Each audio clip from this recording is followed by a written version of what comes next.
ராஜஸ்தானில் கொடவான் அப்படின்னு சொல்லுவாங்க. இதுதான் வந்து காண மயில். ஸோ மயில் மாதிரியே இருக்கக்கூடியது காண மயில். இங்கே இருக்க இடத்த பார்த்தீங்கன்னா எல்லாமே வந்து அப்படியே டெசர்ட் மாதிரி இருக்குது. ஸோ ரொம்ப க்ரீனரியாக இல்லாமல் இப்போ காஞ்சி போய் இருக்குது. அந்த மாதிரி இடத்துலையும் இது வந்து வாழக்கூடியது. ஸோ ராஜஸ்தானில் தான் வந்து இது இருக்குது. ராஜஸ்தானுடைய ஸ்டேட் பேர்டு வந்து இதுதான், கிரேட் இண்டியன் பஸ்டர்ட். இந்தியாவுடைய மோஸ்ட் கிரிட்டிக்கலி என்டேஞ்சர்ட் பேர்டும் வந்து இதுதான்.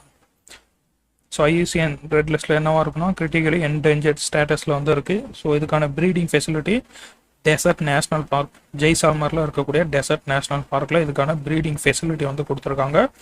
அதுக்கப்புறம் கட்ச் பஸ்டர்ட் சாங்சுரி. ஸோ இதுக்குன்னு தனியாக ஒரு சரணாலயமே இருக்குது, கட்ச் பஸ்டர்ட் சாங்சுரி. கட்ச்னா அது வந்து குஜராத்தில் இருக்கக்கூடியது. ஸோ இந்த கட்ச் பஸ்டர்ட் சாங்சுரிக்கு இன்னொரு பேர் லாலா பரிஜன் சாங்சுரி அப்படின்னு சொல்லக்கூடியது. ஸோ இது வந்து நேஷ்னல் பேர்டாக வந்து ப்ரொப்போஸ் பண்ணியிருக்கோம். ஸோ ப்ரொபோசலில் கிரேட் இண்டியன் பஸ்டர்டோ நேஷ்னல் பேர்டுக்கான